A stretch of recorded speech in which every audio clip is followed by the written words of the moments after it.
بسم اللہ الرحمن الرحیم۔ اس سورہ مبارک کا نام سورہ آل عمران ہے۔ اس کو مدنی اس لیے کہتے ہیں، یہ مدینہ منورہ میں نازل ہوئی۔ اس میں 200 آیتیں، 3480 کلمات، 14520 حرف ہیں۔ تورید میں سورہ مبارکہ کا نام طیبہ ہے۔ اس کے علاوہ اس کا نام سورۃ الکنز، سورۃ المجادلہ اور سورۃ الاستغفار بھی ہے۔ اس سورہ میں حضرت عمران کی بیوی سلام اللہ علیہ اور ان کے بچوں کے حالات بیان کیے گئے ہیں، اس لیے اس کا نام سورہ آل عمران رکھا گیا۔ حضرت مریم کے والد سلام اللہ علیہ اور عیسیٰ علیہ السلام کے نانا حضرت عمران تھے۔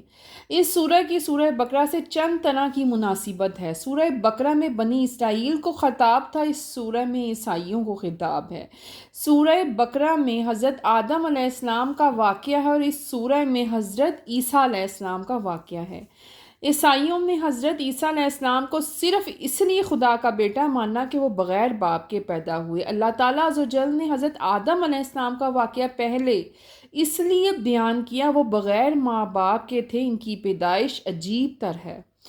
حضور اکرم نبی محترم صلی اللہ علیہ وآلہ وسلم مدینہ منورہ میں جب تشریف لائے اور دین مصطفی صلی اللہ علیہ وآلہ وسلم کی شعائیں اطراف عالم نے پھیلنے لگی تو مدینہ کے آس پاس کے لوگ اس حق کے دین سے منکر ہو گئے۔ اس سورہ مبارکہ کا شان نزول یہ ہے کہ یہ آیت وفد نجران کے حق میں نازل ہوئی جو 60 سواروں پر مشتمل تھا۔ اس وفد میں 14 سردار تھے اور 3 اس قوم کے بڑے مقتدا تھے۔ ایک کا نام عاقب تھا جسے عبد المسیح کہتے تھے۔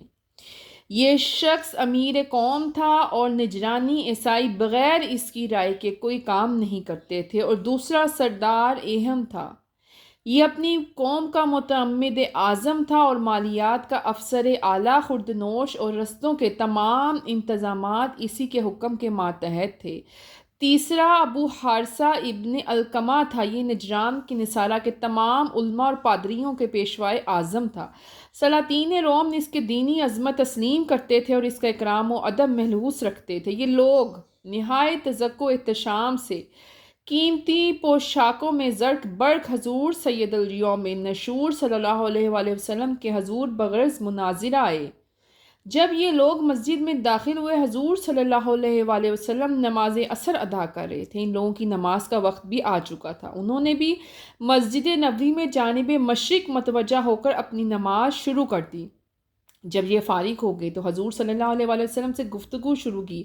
حضور صلی اللہ علیہ وآلہ وسلم نے فرمایا، تم اسلام لے آؤ، تو کہنے لگے ہم لوگ آپ سے پہلے اسلام قبول کر چکے ہیں۔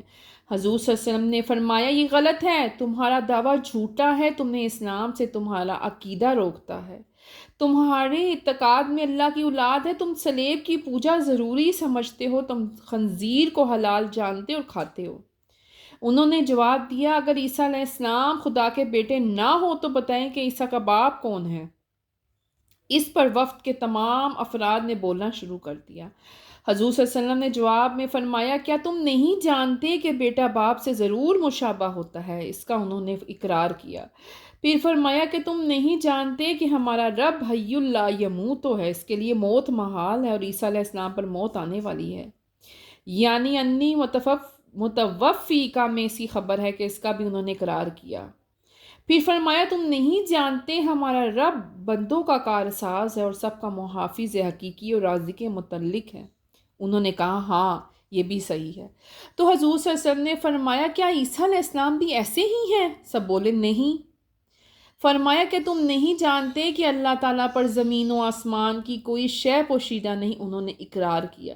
تو حضور صلی اللہ علیہ وسلم نے فرمایا، کیا حضرت عیسیٰ علیہ السلام بغیر تعلیم الہی اس میں کچھ جانتے ہیں؟ انہوں نے کہا نہیں۔ پھر حضور صلی اللہ علیہ وآلہ وسلم نے فرمایا کہ تم نہیں جانتے کہ حضرت عیسیٰ علیہ السلام حمل میں رہے، پیدا ہونے والوں کی طرح پیدا ہوئے، بچوں کی طرح غذا دیے گئے، کھاتے تھے پیتے تھے؟ انہوں نے اس بات کا بھی اقرار کیا۔ حضور صلی اللہ علیہ وآلہ وسلم نے فرمایا، پھر وہ کیسے اللہ ہو سکتے ہیں، وہ کیسے خدا ہو سکتے ہیں جیسا کہ تمہارا گمان ہے؟ اس پر وہ سب کے سب چپ رہ گئے اور ان سے کوئی جواب نہ دیا گیا۔ اس پر سورہ آل عمران اول سے کچھ اوپر 80 آیتیں نازل ہوئی۔ اس مناظرے سے عاجز ہو کر وہ مبالہ پر آمادہ ہوئے جس کا ذکر اس صورت میں آئے گا۔ پھر مبالہ کی بھی ہمت نہ رہی، کیونکہ وہ جانتے تھے کہ حضور صلی اللہ علیہ وآلہ وسلم